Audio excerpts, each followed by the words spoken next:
Even the Hindu vocabulary में हमारा first word है आज का, दैट इज़ डिसइंक्लिनेशन। डिसइंक्लिनेशन में एक वर्ड आ रहा है इंक्लिनेशन। इसका मतलब होता है बेसिकली आपका किसी चीज़ के प्रति झुकाव है, मतलब आपको वो चीज़ पसंद है, ठीक है। तो डिसइंक्लिनेशन का मतलब क्या हो गया, कोई चीज़ पसंद नहीं है। You are unwilling to do something, reluctance हो कह सकते हैं आप इसके लिए, तो रिलक्टेंस कह सकते हो, अनविलिंगनेस कह सकते हैं आप इसके लिए, इनडिस्पोजिशन कह सकते हैं आप इसके लिए। आप बोल सकते हो एक तरीके से एवर्जन है, आप बच रहे हो उस चीज़ से, आपको बेसिकली उस चीज़ में कोई इंटरेस्ट नहीं हो, अनइंटरेस्टेड भी आप कह सकते हो इसके लिए, ठीक है जी। हमारा अगला वर्ड है आज का, दैट इज़ फ्रेजाइल, नाजुक। शीशा हो या दिल हो आखिर टूट जाता है ना।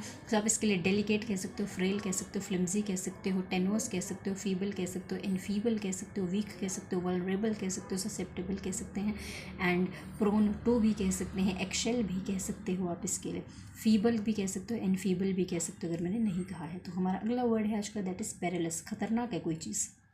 हम हार्मफुल कह सकते हैं आप इसके लिए, नॉक्शियस कह सकते हैं, इंटरनशीन कह सकते हैं, लीथल कह सकते हैं, डेडली कह सकते हैं, पारलस कह सकते हैं, डिट्रीमेंटल कह सकते हैं, परनीशियस कह सकते हैं, वरियोलेंट कह सकते हो, पॉइजनस कह सकते हो, वेनमस कह सकते हो, इंजूरियस कह सकते हो, फेटल कह सकते हो, डेडली कह सकते हो, लीथल कह सकते हो, इनेमिकल कह सकते हैं आप इसके लिए।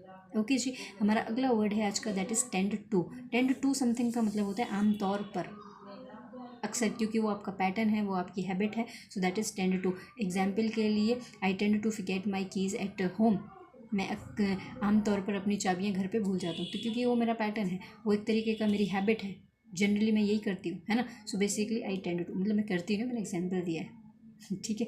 हमारा अगला वर्ड है आज का, दैट इज़ फ्रिक्शन, विवाद कह सकते हैं आप इसके लिए, लड़ाई झगड़ा कह सकते हैं। सो आप इसके लिए क्या क्या कह सकते हैं, क्वेरलिंग कह सकते हैं, ऑल्टरकेशन कह सकते हैं, आर्ग्यूमेंट कह सकते हैं, कंटेंशन कह सकते हैं, रैंगलिंग कह सकते हैं, स्क्वेबलिंग कह सकते हैं, बिकरिंग कह सकते हैं आप इसके लिए, स्पेट कह सकते हो, SPATE, स्पेट कह नहीं, SPAT वाला स्पेट आएगा खाली, ठीक है जी। हमारा अगला वर्ड है आज का, that is conceded. It has two meanings people. पहला मीनिंग होता है कंसीडेड का, कि आपने किसी की बात को स्वीकार कर लिया, एक्सेप्ट कर लिया, एम्ब्रेस कर लिया है, ऑथराइज कर दिया, अलाउ कर दिया है, आपने किसी चीज़ को अपनी एसेंट दे दी है, स्वीकृति दे दी है आपने अपनी। और दूसरा मतलब होता है कंसीडेड का, कि आपने जब किसी की बात को मान लिया तो एक तरीके से हार मानना भी होता है, तो फिगरेटिव मीनिंग में हार मानना भी होता है इसका मतलब कंसीडेड का। सो आप इसके लिए गिव अप कह सकते हो, केव इन कह सकते हो, ईडियम में थ्रो इन द स्पॉन्ज कह सकते हो, थ्रो इन द टाल कह सकते हो, रेज द वाइट फ्लैग कह सकते हो, सरेंडर कह सकते हो, ईल्ड कह सकते हो, कैपिचुलेट कह सकते हैं आप इसके लिए। आप इसके लिए बोल सकते हो एक तरीके से आपने और क्या बोल सकते हो, आप बोल सकते हो अबैंडन कह सकते हो, एब्डिकेट कह सकते हो, एब्निकेट कह सकते हो, रेलिंक्विश कह सकते हो, डिसअवाउ कह सकते हैं आप इसके लिए, लीव कह सकते हो, डेजर्ट कह सकते हैं आप इसके लिए। ओके जी। डिफाई कह सकते हो, रेपुडिएट कह सकते हो।